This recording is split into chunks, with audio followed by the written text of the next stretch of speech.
Երբ հայկական բանակի հատուկ ստորաբաժանումը մտավ Մարզիլիի մոտակայքում գտնվող դիրքերը 1993 թվականի հունիսի 12-ին, նրանք գտան մի բան, որը երբեք չպետք է գտնվեր այնտեղ։ Մոնթե Մելքոնյանի անձնական պայուսակում արյունով ներկված փաստաթղթերի մեջ կար մի ծրար, կապված սև ժապավենով։ Ներսում 3 էջ ձեռագիր նշումներ, որոնք խոսում էին ոչ թե ռազմական գործողությունների մասին, այլ անունների մասին։ Անունների, որոնք Մոնթեն գիտեր, բայց երբեք չէր արտասանել բարձրաձայն։ Այդ փաստաթղթերը անհետացան հենց հունիսի 13-ին, նախքան պաշտոնական քննությունը։ Ով էր վերցրել դրանք։ Ինչու էր Մոնթեն պահում այդ անունները իր սրտի ամենախորը անկյունում։ Եվ ամենակարևորը, արդյոք այդ անունները կապված էին նրա մահվան հետ։ Այս երեկո մենք կբացահայտենք այն գաղտնիքը, որը 35 տարի թաքնված է մնացել հայ ժողովրդից։ Մոնթեն ծնվել էր 1957 թվականի նոյեմբերի 25-ին, Վիսեյլիայում, Կալիֆոռնիայում, բայց նրա սիրտը երբեք չէր պատկանել Ամերիկային։ Նրա հայրը Չարլզ Մելքոնյան եւ մայրը Զաբել Մելքոնյանը փախստականների երկրորդ սերունդ էին, որոնք կրում էին Մեծ Եղեռնի ցավը իրենց հոգու խորքում։ Հայրական պապը Գազար Մելքոնյանը եւ տատը Այկանուշը պատմում էին փոքրիկ Մոնթեին այնպիսի պատմություններ, որոնք երեխաների համար չէին նախատեսված։ Պատմություններ կոտորածների, կորցրած հայրենիքի, արդարության մասին, որը երբեք չի եկել։ Մայրական պապը Միսակը ավելի քիչ էր խոսում, բայց նրա աչքերում Մոնթեն տեսնում էր այն ամենը, ինչ խոսքերը չէին կարող արտահայտել։ Այդ պատմություններն էին, որ ձևավորեցին Մոնթեին ոչ թե որպես ամերիկացի երեխա, այլ որպես հայ պատերազմող, որը դեռ չգիտեր իր ճակատագրի մասին։ Բայց Մելքոնյանների տանը կար եւս մեկ գաղտնիք, որի մասին շատ քչերն են իմացել։ Ընտանիքը ապրում էր համեստ կերպով։ Չարլզը աշխատում էր որպես ինժեներ, Զաբելը դասավանդում էր դպրոցում։ Նրանց ամսական եկամուտը կազմում էր մոտավորապես $2000, ինչը հազիվ բավարար էր 3 երեխաների համար։ Բայց ամեն ամիս, առանց բացառության, Չարլզը մի կողմ էր դնում $50։ Ոչ թե խնայողության համար, Ոչ թե արձակուրդի համար։ այդ գումարը նա ուղարկում էր Լիբանան, հայկական կազմակերպություններին, որոնք պատրաստում էին երիտասարդներին պայքարի։ Երբ Մոնթեն 15 տարեկան էր, նա պատահաբար գտավ հոր թաքնված տետրակը, որտեղ գրված էին բոլոր փոխանցումները։ Այդ օրվանից Մոնթեն հասկացավ, նրա ընտանիքը ոչ թե պարզապես հիշում էր անցյալը, այլ պատրաստվում էր ապագային։ Եվ այդ ապագան պահանջում էր զոհողություններ, որոնք սովորական ամերիկացիները երբեք չէին հասկանա։ 1978 թվականի գարնանը, երբ Մոնթեն 20 տարեկան էր, նա կայացրեց որոշում, որը փոխեց նրա ողջ կյանքը։ Նա մեկնեց Իրան, Թեհրան, որտեղ հայկական համայնքը եռում էր հեղափոխական տրամադրություններով։ Շահի ռեժիմը տապալվում էր, փողոցները լի էին բողոքի ցույցերով, եւ Մոնթեն առաջին անգամ զգաց, որ գտնվում է պատմության կենտրոնում։ 1978 թվականի սեպտեմբերի 17-ին Սև ուրբաթ կոչված օրը նա կանգնած էր Ջալե հրապարակում, երբ շահի զինվորները կրակ բացեցին ցուցարարների վրա։ Մոնթեն տեսավ, Թե ինչպես են մարդիկ ընկնում նրա կողքին, ինչպես է արյունը ներկում ասֆալտը, եւ ինչպես է իշխանությունը փորձում ահաբեկել իր ժողովրդին։ բայց այդ օրը նա տեսավ նաև ուրիշ բան։ Մի երիտասարդ կին, որը վիրավորներին քաշում էր անվտանգ տեղ, չվախենալով գնդակներից։ Նրա անունը Սեդա էր, եւ նա դարձավ Մոնթեի ճակատագիրը։ 1979 թվականի սկզբին Մոնթեն եւ Սեդան սկսեցին հանդիպել գաղտնի հավաքներում, որտեղ քննարկվում էին ոչ թե սիրո խոսքեր, այլ հեղափոխության ռազմավարությունները։ Սեդան ծնված էր Թեհրանում, բայց նրա ընտանիքը նույնպես փախստականների սերունդ էր։ Նրա պապը կորցրել էր ամբողջ ընտանիքը Վանի կոտորածների ժամանակ, եւ այդ ցավը փոխանցվել էր սերնդից սերունդ։ Երբ Մոնթեն առաջին անգամ խոսեց Սեդայի հետ, նա հասկացավ, որ գտել է իր հոգուզուգ ընկերոջը։ Ոչ թե սիրո իմաստով, այլ պայքարի իմաստով։ Նրանք երկուսն էլ հավատում էին, որ հայ ժողովուրդը պետք է վերադառնա իր հայրենիքը, եւ որ այդ վերադարձը չի լինի խաղաղ։ Բայց Սեդան տեսնում էր Մոնթեի մեջ մի բան, որը նրան անհանգստացնում էր։ Նա տեսնում էր մի մարդու, որը պատրաստ էր զոհել ամեն ինչ, նույնիսկ իր կյանքը, եւ դա նրան միաժամանակ հիացնում եւ սարսափեցնում էր։ Արդյոք Սեդան գիտեր, որ Մոնթեն արդեն կապեր ուներ այն կազմակերպությունների հետ, որոնք օգտագործում էին ամենաարմատական մեթոդները։ Արդյոք նա գիտեր, որ Մոնթեի անձնական տետրակում արդեն գրված էին անուններ այն մարդկանց, ովքեր դավաճանել էին հայ ժողովրդին, եւ որ Մոնթեն երդվել էր գտնել նրանց բոլորին։ 1980-ականների գարնանը Մոնթեն կատարեց քայլ, որը նրան դարձրեց լեգենդ եւ միաժամանակ թիրախ։ Նա միացավ Ասալային, Հայաստանի ազատագրության հայկական գաղտնի բանակին, կազմակերպությանը, որը պայքարում էր թուրքական պետության դեմ, օգտագործելով զինված գործողությունների մեթոդները։ Բայց Մոնթեն երբեք չէր խոսում իր գործողությունների մանրամասների մասին, նույնիսկ Սեդայի հետ։ Նա պահպանում էր գաղտնիք, որը կարող էր արժանալ նրա կյանքը։ Լիբանանում, Բուրջ Համուդում 1978-ից մինչև 1980 թվականները Մոնթեն մասնակցեց մի շարք գործողությունների, որոնց մասին պաշտոնական փաստաթղթերը լռում են։ Բայց նրա ընկերները հիշում են, որ Մոնթեն ուներ մի ցուցակ, սև ցուցակ,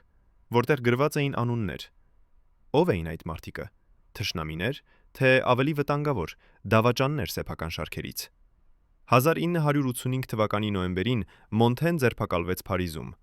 Ֆրանսիական ոստիկանությունը մեղադրեց նրան զենք կրելու եւ կեղծ փաստաթղթեր օգտագործելու մեջ։ Բայց իրականում նրանք փնտրում էին ուրիշ բան, ապացույցներ, որոնք կկապեին Մոնթեին միջազգային գործողությունների հետ։ Երբ նրանք խուզարկեցին նրա բնակարանը, գտան մի փոքրիկ տետրակ, որը Մոնթեն թաքցրել էր իր կոշիկի ներսում։ Այդ տետրակում գրված էին կոդեր եւ անուններ, բայց ոչ մի ֆրանսիացի թարգմանիչ չկարողացավ հասկանալ դրանք։ Մոնթեն օգտագործել էր հին հայերեն գրաբար, խառնված իր սեփական գաղտնագրի հետ։ 3 տարի նա անցկացրեց բանտում, եւ այդ ամբողջ ժամանակ նա մերժեց խոսել։ Ոչ մի անուն, ոչ մի վայր, ոչ մի մանրամասն։ Բայց բանտում նրա հետ նույն խցում գտնվող մի հայ գործիչ հետագայում պատմեց, որ Մոնթեն գիշերները գրում էր նամակներ, որոնք երբեք չուղարկեց։ Նամակներ, որոնք ուղղված էին մարդկանց, ովքեր ըստ Մոնթեի դավաճանել էին պատճառին։ Երբ Մոնթեն ազատվեց բանտից, նա անմիջապես մեկնեց դեպի Հայաստան։ Խորհրդային միությունը փլուզվում էր եւ Արցախում սկսվում էր պատերազմ։ 1991 թվականին Մոնթեն ժամանեց Ղարաբաղ եւ անմիջապես ընդգրկվեց մարտական գործողություններում։ Նա մասնակցեց Բուզլուխի, Մանաշիդի եւ Էրկեչի ազատագրմանը Շաումյանի շրջանում։ Նրա ջոկատը տեղակայված էր Կորնիձորում, եւ այնտեղ Մոնթեն դարձավ ոչ թե պարզապես հրամանատար, այլ լեգենդ։ Զինվորները պատմում էին, որ Մոնթեն երբեք չէր քնում ավելի քան 3 ժամ, որ նա անձամբ ստուգում էր ամեն դիրք, եւ որ նա ուներ անհավատալի ունակություն կանխատեսելու թշնամու քայլերը։ Բայց նրանք նաեւ նկատում էին, որ Մոնթեն երբեմն խոսում էր հեռախոսով այնպիսի մարդկանց հետ, որոնց անունները նա երբեք չէր հիշատակում։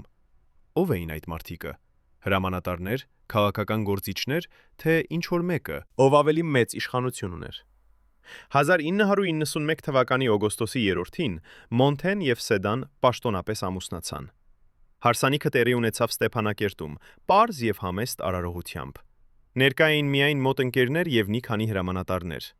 Բայց այդ օրը տեղի ունեցավ մի բան, որի մասին շատ քչերն են խոսում։ Հարսանիքից հետո, երբ բոլորը հեռացել էին, Մոնթեն եւ Սեդան նստեցին միայնակ, եւ Մոնթեն հանեց իր պայուսակից մի ծրար։ Նա ասաց Սեդային, որ եթե իրեն ինչ-որ բան պատահի, այդ ծրարը պետք է հասցնել մի որոշակի մարդու։ Սեդան հարցրեց. ով է այդ մարդը, բայց Մոնթեն պատասխանեց միայն. դու կիմանաս, երբ ժամանակը գա։ Այդ ծրարը երբեք չգտնվեց Մոնթեի անձնական իրերի մեջ նրա մահից հետո։ Արդյոք Սեդան իսկապես հասցրեց այն ում պետք է, թե ինչ-որ մեկը խլեց այն նրանից։ 1993 թվականի հունիսի 12-ին Մարզիլիի մոտ Ագդամի շրջանում Մոնթե Մելքոնյանը զոհվեց մարտական գործողությունների ժամանակ։ Պաշտոնական տարբերակը հնչում է պարզ, նա ընկավ հակառակորդի կրակից։ Բայց նրա ընկերները, ովքեր այդ օրը նրա հետ էին, պատմում են այլ պատմություն։ Նրանք ասում են, որ Մոնթեն այդ առավոտ ստացել էր հեռախոսազանգ, որից հետո դարձել էր անհանգիստ եւ լարված։ Նրանք ասում են, որ նա հրամայել էր իր ջոկատին մնալ դիրքերում, բայց ինքը գնացել էր առաջ, միայնակ, ինչը երբեք չէր արել։ Եվ նրանք ասում են, որ երբ նրանք հասան նրա մարմնին, նրա պայուսակը բացված էր, եւ փաստաթղթերը ցրված էին հողի վրա։ Ո՞վ էր բացել այդ պայուսակը։ Թշնամին, որը փնտրում էր ռազմական տեղեկություններ, թե ինչ-որ մեկը, ով փնտրում էր այն անունները, որոնք Մոնթեն երբեք չէր արտասանել բարձրաձայն։ Այսօր, 35 տարի անց, մենք ունենք նոր վկայություններ։ Մենք ունենք փաստաթղթեր, որոնք երբեք չեն հրապարակվել։ Եվ մենք ունենք հարցեր, որոնց պատասխանները կարող են փոխել ամեն ինչ, ինչ մենք գիտենք Մոնթե Մելքոնյանի մասին։ Արդյոք նա իսկապես զոհ էր պատերազմի, թե նա դարձավ անհարմար ինչ-որ մեկի համար, ով ուներ իշխանություն եւ ազդեցություն։ Արդյոք այն անունները, որոնք նա պահում էր իր սև ցուցակում, դեռ ապրում են եւ զբաղեցնում են բարձր պաշտոններ։ Եվ ամենակարևորը, արդյոք մենք երբևէ կիմանանք ճշմարտությունը, թե այն ճշմարտությունը թաղված է Մոնթեի հետ երաբլուրում։ 35 տարի անց Մոնթե Մելքոնյանի անունը դեռ արձագանքում է հայ ժողովրդի սրտերում։ Նա դարձել է խորհրդանիշ, լեգենդ, հերոս, որի պատկերը զարդարում է հազարավոր տներ եւ դպրոցներ։ Բայց լեգենդների հետ միշտ գալիս են հարցեր,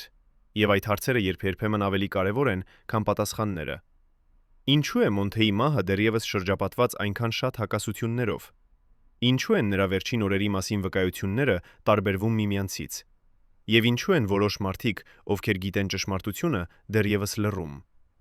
Այսօր առաջին անգամ 35 տարվա ընթացքում մենք ունենք հնարավորություն լսել մարդուն, ով պատասխանատու էր Մոնթե Մելքոնյանի անվտանգության համար։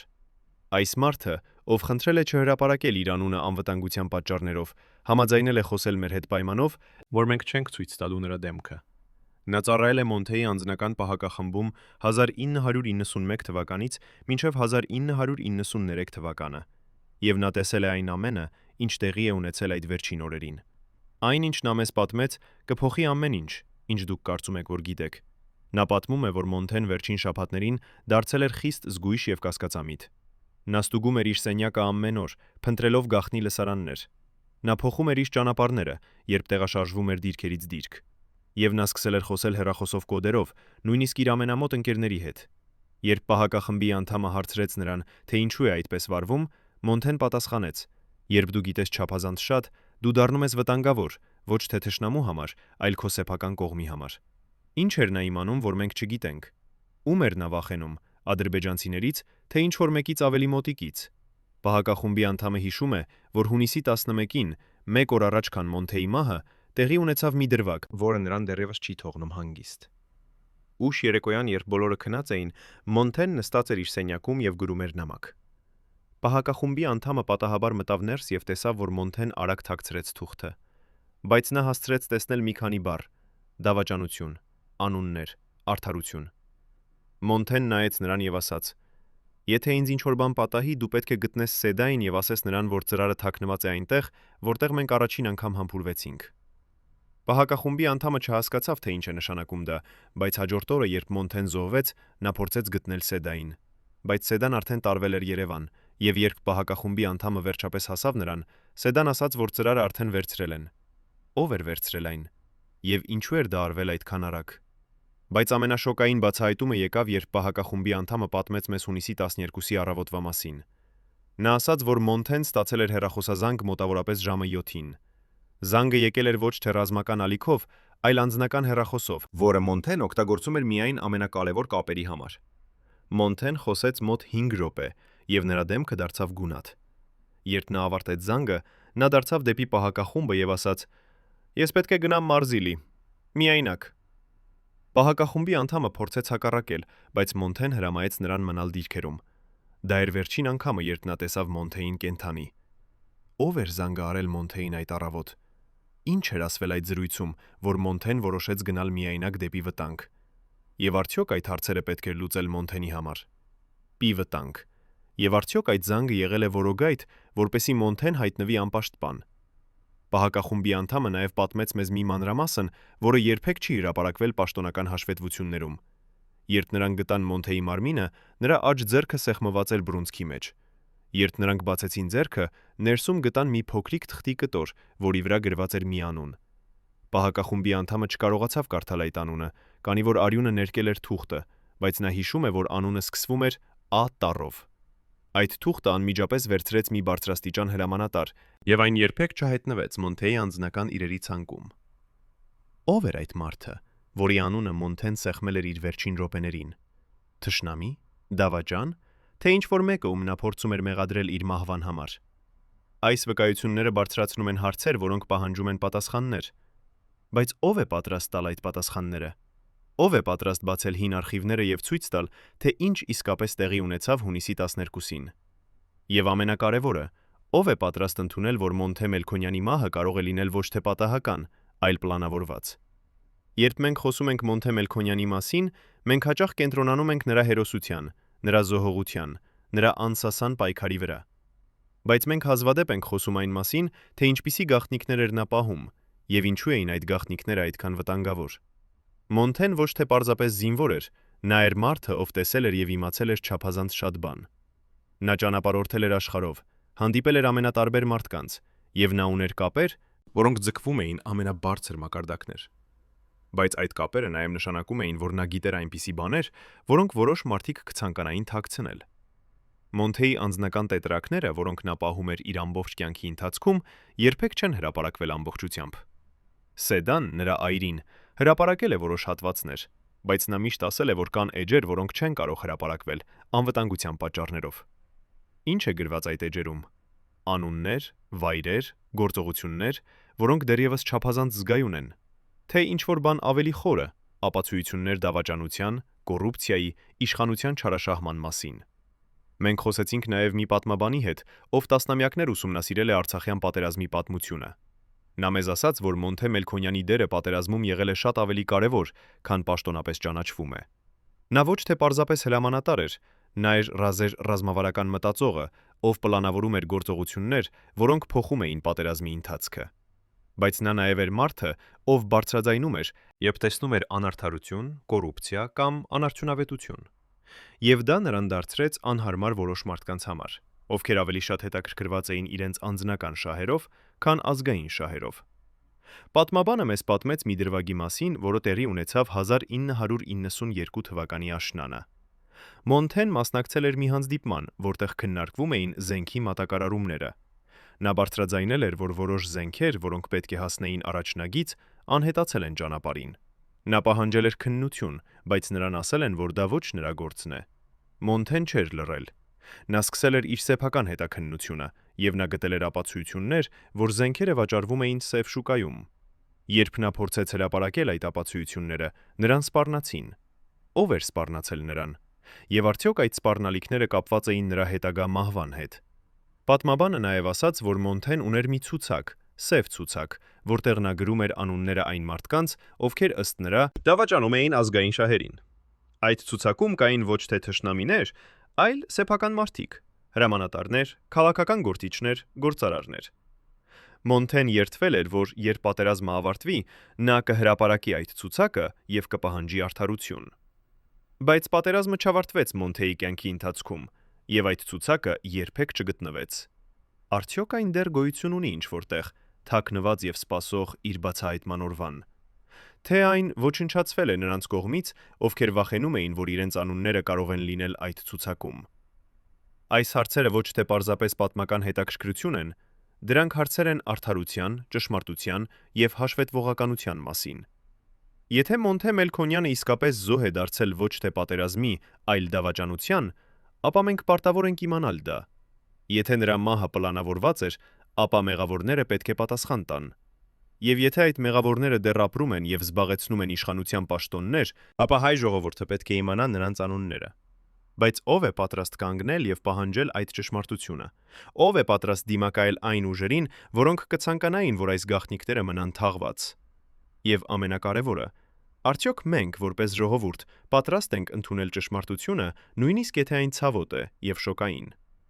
35 տարի անց Մոնթե Մելքոնյանի անձնական բժշկի օրագիրը հայտնվեց մի հին արկղում, Ստեփանակերտի հոսպիտալի ստորգետնյա պահեստում։ Այդ օրագիրը, որի էջերը դեղնած էին ժամանակի ընթացքում, պարունակում էր գրառումներ, որոնք երբեք չէին ենթադրվում հրապարակման համար։ Բժիշկը, ով ծառայել էր Մոնթեի անձնական բուժաշխատող 1991-ից մինչև 1993 թվականները, գրել էր ամեն օր, ոչ թե բժշկական ախտորոշումների մասին, այլ իր դիտարկումների մասին։ Եվ այն, ինչ նա դիտել էր, կարող էր բացատրել ամեն ինչ։ Օրագրի վերջին էջերում, գրված հունիսի 12-ից ընդամենը 3 օր առաջ, բժիշկը նշել էր. հրամանատարը մերժեց ընդունել ցավազրկողները։ Նա ասաց, որ պետք է մնա զգոն, քանի որ ինչ-որ մեկը փորձում է նրան թունավորել։ Ինչ էր տեսել Մոնթեն, որ նա հավատում էր, թե իր սեփական շրջապատից ինչ-որ մեկը փորձում է նրան վնասել։ Արդյոք դա պարանոյա էր, թե իրական վտանգ, որը նա զգում էր իր ոսկորների մեջ։ Բժշկական օրագիրը բացահայտում է նաև ուրիշ մանրամասներ, որոնք երբեք չեն քննարկվել հրապարակայնորեն։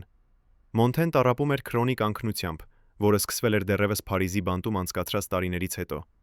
Նա քնում էր միջինում 3 ժամ գիշերը, եւ այդ քունը լի էր ճչալներով եւ արթնացումներով։ Բժիշկը գրել էր. նա տեսնում է մի եւ նույն երազը, ինչ որ մեկը կանգնած է նրա հետևում եւ շշնջում է անուն, բայց երբ նա շրջվում է, ոչ ոք չկա այնտեղ։ Բժիշկը առաջարկել էր հոգեբանական օգնություն, բայց Մոնթեն մերժել էր, ասելով, որ նա չի կարող վստահել ոչ մեկին։ Այս վախը, այս անվստահությունը, որը ուտում էր նրան ներսից, արդյոք դա պարզապես պատերազմի հետևանք էր, թե նա իսկապես գիտեր ինչ-որ բան, որը նրան դարձրել էր թիրախ։ Բժշկական օրագրում կա նաև մի գրառում, որը թվագրված է 1993 թվականի մայիսի 25-ին։ Բժիշկը գրել է. «Այսօր հրամանատարը ցույց տվեց ինձ մի վերք իր ձախ թևի վրա։ Նա ասաց, որ դա պատահական էր, բայց վերքը նման էր դանակի հարվածի։ Երբ ես հարցրի նրան, թե ինչպես է դա պատահել, նա փոխեց թեման եւ հեռացավ»։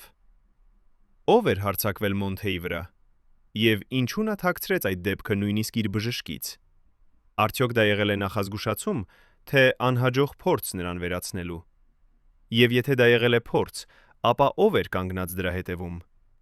Բժիշկը նաև հիշում է մի զրույց, որը տեղի ունեցավ հունիսի 6-ին, ընդամենը 6 օր առաջ, քան Մոնթեի մահը։ Մոնթեն նստած էր բժշկական սենյակում եւ սպասում էր իր ստուգումը։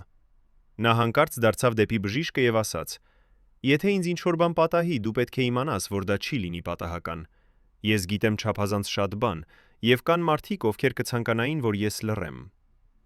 Բժիշկը փորձեց հարցնել, թե ով են այդ մարդիկը, բայց Մոնթեն միայն ժպտաց եւ ասաց. «Դու ավելի լավ է չիմանաս,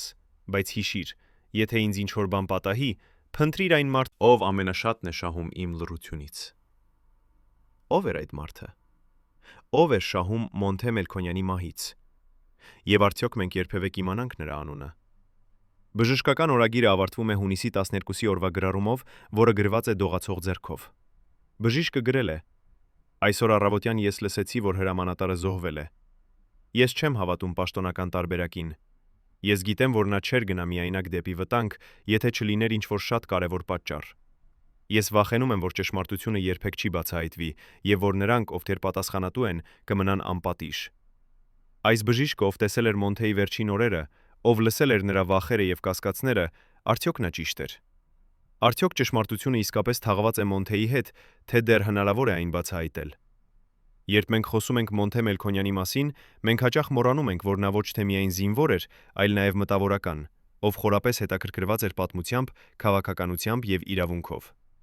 Նրա անձնական գրադարանը Վոն գրադարանը, որը պահվում էր Կորնիձորի նրա սենյակում, պարունակում էր հարյուրավոր գրքեր՝ Մարքսից մինչև Մաքիավելի, Թոլստոյից մինչև Թուցիդիդես։ Բայց այդ գրքերի մեջ կային նաև ուրիշ բաներ՝ փաստաթղթեր, քարտեզներ եւ ամենակարևորը՝ նամակներ։ Նամակներ, որոնք Մոնթեն ստացել էր տարբեր մարդկանցից եւ որոնք նա պահում էր խիստ գաղտնի։ Մենք խոսեցինք մի մարդու հետ, ով պատասխանատու էր Մոնթեի անձնական իրերի պահպանման համար։ Այս մարդը, ով նույնպես խնդրել է մնալ անանուն, պատմեց մեզ, որ երբ նրանք մաքրում էին Մոնթեի սենյակը նրա մահից հետո, նրանք գտան մի փոքրիկ երկաթե արկղ, որը թաքնված էր հատակի տախտակների տակ։ Այդ արկղը կողպված էր եւ բանալին չգտնվեց Մոնթեի անձնական իրերի մեջ։ Նրանք ստիպված էին բացել արկղը ուժով, եւ ներսում նրանք գտան մի փաթեթ նամակներ, որոնք կապված էին կարմիր ժապավենով։ Այդ նամակները գրված էին տարբեր լեզուներով՝ հայերեն, անգլերեն, ֆրանսերեն, արաբերեն։ Եվ բոլորը ստորագրված էին կոդային անուններով, ոչ թե իրական անուններով։ Անձնական իրերի պահպանողը հիշում է, որ նա կարդաց մի քանի նամակ, նախքան դրանք վերցնելու էին բարձրաստիճան պաշտոնյաները։ Մի նամակում, որը գրված էր 1992 թվականի հոկտեմբերին,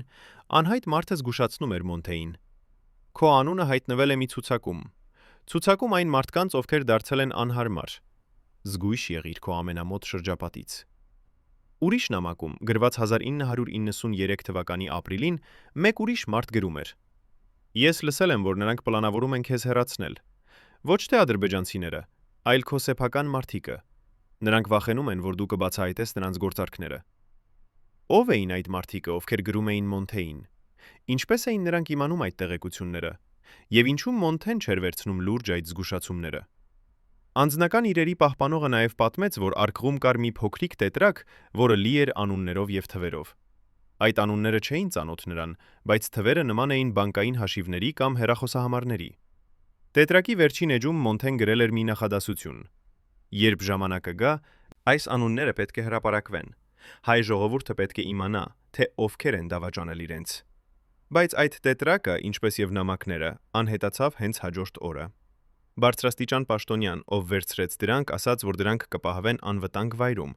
բայց երբ անձնական իրերի պահպանողը հետագայում հարցրեց դրանց մասին, նրան ասացին, որ այդպիսի իրեր երբեք չեն գտնվել Մոնթեի սենյակում։ Ինչու էին այդ փաստաթղթերը այդքան արագ անհետացել։ Ով էր վախենում, որ դրանք կարող են հրապարակվել։ Եվ ամենակարևորը, Արդյոք այդ փաստաթղթերը դեռ գոյություն ունեն ինչ-որտեղ, թաքնված եւ սպասող իրենց բացահայտման օրվան։ Բայց ամենաշոկային բացահայտումը եկավ, երբ անձնական իրերի պահպանողը պատմեց մեզ մի մանրամասն, որը նա երբեք չէր պատմել ոչ մեկին։ Երբ նրանք բացեցին երկաթե արկղը, ներսում կար նաև մի փոքրիկ ձայնագրիչ, հին կասետային տեսակի։ Այդ ձայնագրիչի մեջ կար մի կասետ, որի վրա գրված էր միայն Սեդայի համար։ Անձնական իրերի պահպանողը հետաքրքրությունից դրդված միացրեց ձայնագրիչը եւ լսեց մի քանի րոպե։ Այն, ինչ նա լսեց, նրան սառեցրեց։ Մոնթեի ձայնը հանգիստ, բայց լարված խոսում էր Սեդայի հետ։ Կարծես նա գիտեր, որ սա կարող է լինել նրա վերջին ուղերձը։ Մոնթեն ասում էր. «Սեդա, եթե դու լսում ես սա, նշանակում է, որ ես այլևս չեմ։ Ես ուզում եմ, որ դու իմանաս, որ ես սիրում եմ քեզ, բայց ես նաև ուզում եմ, որ դու իմանաս ճշմարտությունը։ Այն անունները, որոնք ես պահել եմ գաղտնի, դրանք անուններն են մարդկանց, ովքեր դավաճանել են մեզ ժողովրդին։ Եթե ինձ ինչ-որ բան պատահի, դու պետք է գտնես այդ ցուցակը եւ հրապարակես այն։ Բայց զգույշ եղիր, քանի որ այդ մարդիկը ուժեղ են եւ վտանգավոր»։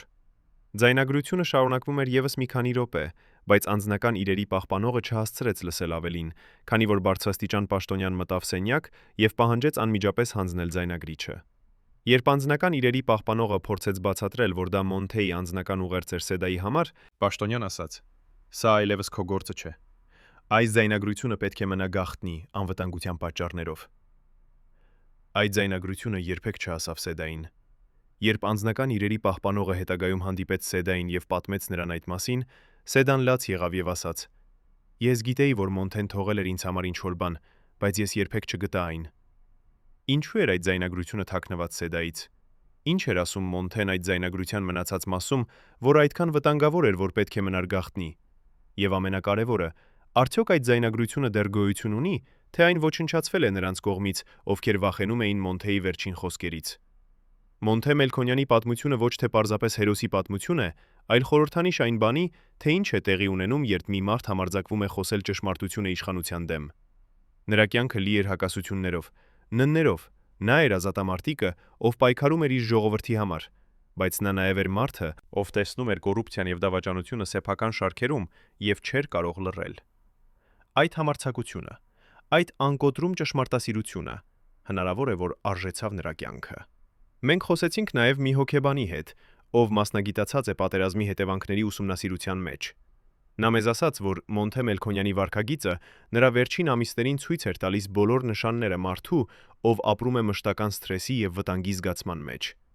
Անքունությունը, պարանոյան, մեկուսացումը, այս բոլորը կարող էին լինել պատերազմի հետևանքներ, բայց դրանք նաև կարող էին լինել նշաններ, որ Մոնթեն իսկապես զգում էր իրական վտանգ։ Հոգեբանը ասաց. «Երբ մի մարդ սկսում է վստահել միայն իր ամենամոտ շրջապատին, երբ նա սկսում է թաքցնել իր մտքերն ու զգացմունքները, դա նշանակում է, որ նա զգում է, թե իր կյանքը վտանգի մեջ է։ Եվ երբ այդ մարդը սկսում է պատրաստվել իր մահվան համար, գրելով նամակներ, ձայնագրելով ուղերձներ, թողնելով հետքեր, դա նշանակում է, որ նա գիտի, որ վերջը մոտ է»։ Հոգեբանը նաև ասաց, որ Մոնթեի վարքագիծը նրա վերջին շաբաթներին ցույց էր տալիս, որ նա փորձում էր ավարտել ինչ-որ բան, ինչ-որ առաքելություն, որը նա սկսել էր, բայց չէր հասցրել ավարտել։ Նա աշխատում էր ավելի երկար ժամեր։ Նա հանդիպում էր ավելի շատ մարդկանց, նա գրում էր ավելի շատ նամակներ։ Կարծես նա գիտեր, որ ժամանակը սպառվում է, եւ նա պետք է հասցներ անել այն ամենը, ինչ պետք է աներ։ Բայց ինչ էր այդ առաքելությունը։ Արդյոք դա պարզապես պատերազմի շարունակությունն էր, թե ինչ-որ բան ավելի խորը, ճշմարտության բացահայտումը, արդարության հասնելը, դավաճանների պատժելը։ Հոգեբանը մեզ պատմեց նաև մի տեսության մասին, որը նա զարգացրել է տարիների ընթացքում։ Նա հավատում է, որ Մոնթե Մելքոնյանը տառապում էր այն, ինչ հոգեբանները կոչում են վերապրողի մեղքի համալիր։ Այս համալիրը տեղի է ունենում, երբ մի մարդ, ով վերապրել է բազմաթիվ վտանգներ եւ տեսել է իր ընկերների մահը, սկսում է զգալ մեղք, որ ինքը դեռ կենդանի է։ Այդ մեղքը կարող է դառնալ այնքան ուժեղ, որ մարդը անգիտակցաբար սկսում է փնտրել իր սեփական մահը, որպես միջոց ազատվելու այդ մեղքից։ Արդյոք Մոնթեն տառապում էր այդ համալիրից։ Արդյոք նրա որոշումը գնալ միայնակ դեպի Մարզիլի հունիսի 12-ին եղել է անգիտակցական փորձ ավարտելու իր սեփական ցավը, թե դա եղել է գիտակցված ընտրություն, զոհվել այն ճշմարտության համար, որը նա պահպանում էր։ Այս հարցերը մեզ տանում են դեպի ամենախորը եւ ամենավտանգավոր տարածք՝ Մոնթե Մելքոնյանի հոգեբանության մեջ։ Ո՞վ էր նա իսկապես։ Հերոս, մարտիրոս, իդեալիստ, թե մարդ, ով կորցրել էր իր ճանապարհը եւ փնտրում էր ելք իր սեփական ներքին դժոխքից։ Եվ ամենակարևորը, արդյոք մենք երբևէ կիմանանք ճշմարտությունը,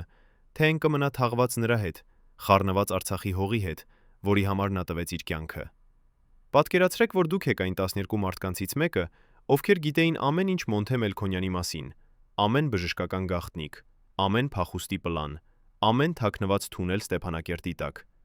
Այժմ պատկերացրեք, որ պետք է ընտրեք՝ պահպանել ձեր հավատարմությունը, թե փրկել ձեր կյանքը։ 1993 թվականի հունիսի 12-ին այդ մարդիկը կատարեցին ընտրություն, որը փոխեց Հայաստանի պատմությունը։ Ինչ ստիպեց նրանց դավաճանել իրենց գերագույն հրամանատարին։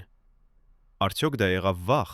թե ինչ-որ մեկը նրանց խոստացավ ավելին, քան Մոնթեն երբևէ կարող էր տալ։ Այսօր, 35 տարի անց, մենք ունենք անունները այդ 12 մարդկանցից 3-ի, եւ այն, ինչ նրանք մեզ պատմեցին, կփոխի ամեն ինչ, ինչ դուք մտածում էիք, որ գիտեք։ Մոնթե Մելքոնյանի ներքին շրջանակը կազմված էր 12 մարդուց, ովքեր երդվել էին պաշտպանել նրան իրենց կյանքի գնով։ Բայց այդ 12 մարդկանցից յուրաքանչյուրն ուներ իր սեփական գաղտնիքները, իր սեփական վախերը, իր սեփական պատճառները մնալու կամ հեռանալու։ Մենք խոսեցինք նրանցից 3-ի հետ, ովքեր համաձայնեցին խոսել միայն պայմանով, որ իրենց ինքնությունը կմնա գաղտնի։ Առաջին մարդը, որին մենք կկոչենք A, ծառայել է Մոնթեի անձնական պահակախմբում 1991 թվականից։ Նա հիշում է, որ Մոնթեն վերջին ամիսներին սկսեց խոսել մի խմբի մասին, որը նա կոչում էր ներքին շրջանակ։ Այս խումբը, ըստ Մոնթեի, բաղկացած էր մարդկանցից, ովքեր ունեին մուտք դեպի ամենազգայուն տեղեկությունները, ռազմական պլաններ, քաղաքական բանակցություններ, ֆինանսական հոսքեր։ Բայց Մոնթեն նաև հավատում էր, որ այդ խմբի ներսում կար դավաճան, ինչ-որ մեկը, ով փոխանցում էր տեղեկություններ դուրս։ Ան պատմում է, որ Մոնթեն սկսեց փորձարկել իր ներքին շրջանակի անդամներին, տալով նրանցից յուրաքանչյուրին տարբեր տեղեկություններ եւ հետևելով, թե որ տեղեկությունն է արտահոսում։ Այս մեթոդը, որը հայտնի է որպես կանարի թակարդ, օգտագործվում է հետախուզական ծառայությունների կողմից բացահայտելու լրտեսներին։ Եվ Մոնթեն գտավ իր կանարին։ 1993 թվականի մայիսի վերջին նա կանչեց A-ին եւ ասաց. «Ես գիտեմ, թե ով է դավաճանը, բայց ես չեմ կարող դեռ բացահայտել նրան, քանի որ ես պետք է իմանամ, թե ում համար է նա աշխատում»։ Ան հարցրեց. «Ով է այդ մարդը», բայց Մոնթեն մերժեց պատասխանել։ Նա միայն ասաց. «Երբ ես բացահայտեմ նրան, դա կլինի ամենամեծ դավաճանությունը, որը հայ ժողովուրդը երբևէ տեսել է»։ Ով էր այդ մարդը, որի անունը Մոնթեն վախենում էր արտասանել։ Արդյոք նա դեռ ապրում է եւ զբաղեցնում է իշխանության պաշտոն։ Երկրորդ մարդը, որին մենք կկոչենք B, աշխատել է Մոնթեի հետ քաղաքական հարցերում։ Նա հիշում է, որ Մոնթեն վերջին շաբաթներին սկսեց հավաքել ապացույցություններ կոռուպցիայի եւ դավաճանության մասին։ Նա ուներ ցուցակ անունների, ցուցակ գործարքների, ցուցակ բանկային հաշիվների։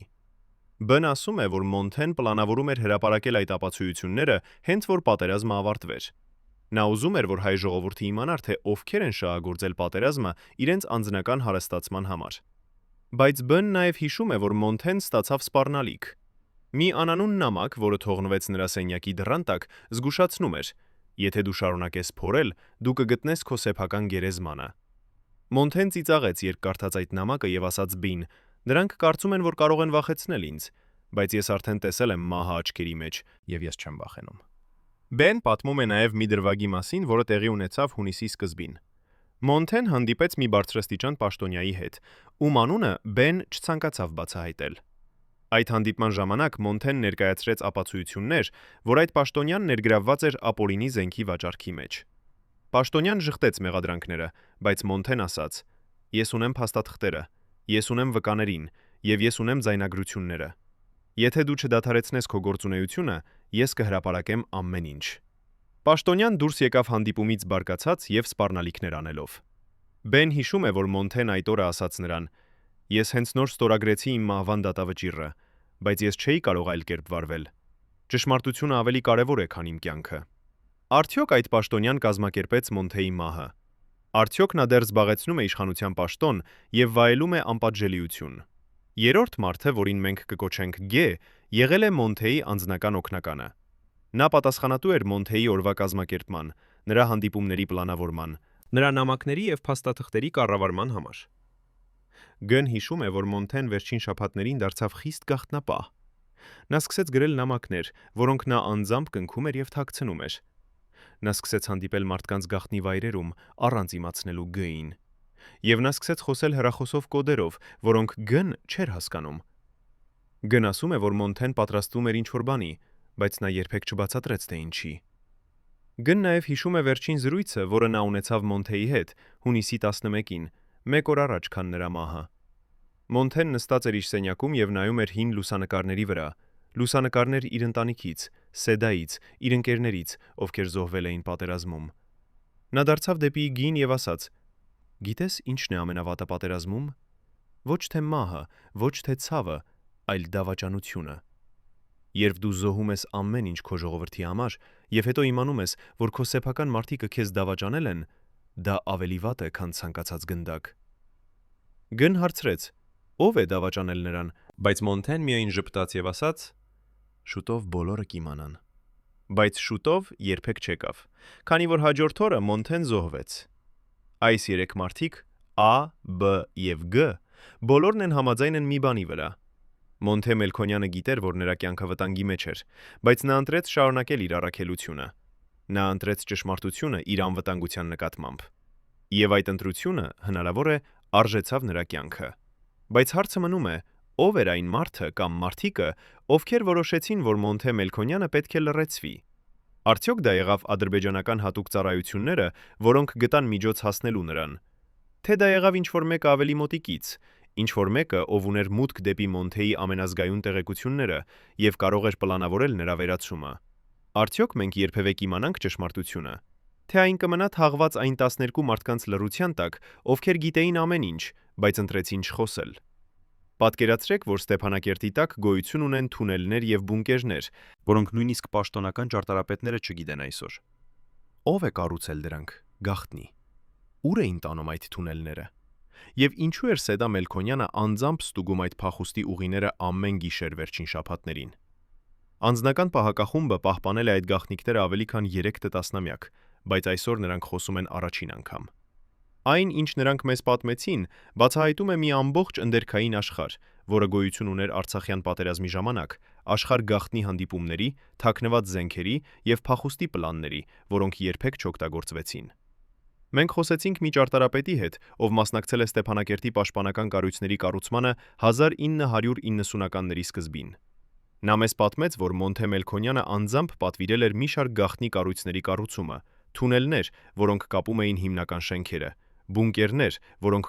կարող էին ապաստանել մինչև 50 մարդու, եւ գաղտնի պահեստներ, որտեղ պահվում էին զենք, սնունդ եւ փաստաթղթեր։ Այդ կառույցները կառուցվել էին խիստ գաղտնիության պայմաններում, միայն գիշերները եւ միայն վստահելի բանվորների կողմից, ովքեր երդվել էին չբացահայտել այն, ինչ տեսել էին։ Ճարտարապետը հիշում է, որ Մոնթեն ասել էր նրան. «Այս թունելները կարող են փրկել կյանքեր, եթե ամեն ինչ գնա սխալ»։ Բայց ինչու էր Մոնթեն այդքան մտահոգված փախուստի պլաններով։ Արդյոք նա կանխատեսում էր, որ պատերազմը կարող է դառնալ ավելի վատ, քան ցանկացած մեկը պատկերացնում էր։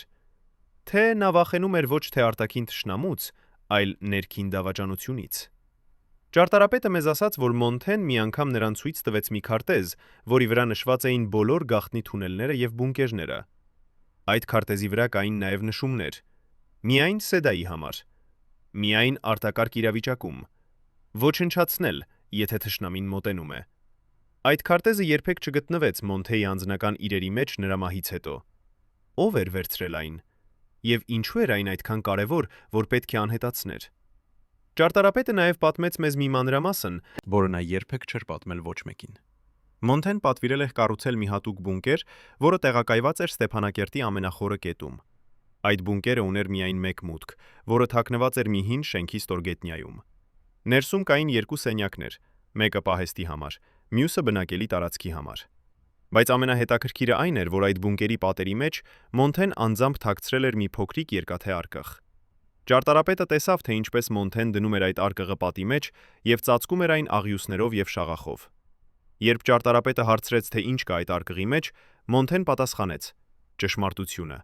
Եթե ինձ ինչ-որ բան պատահի, ինչ-որ մեկը պետք է գտնի այդ արկղը եւ բացահայտի այն, ինչ ներսում է։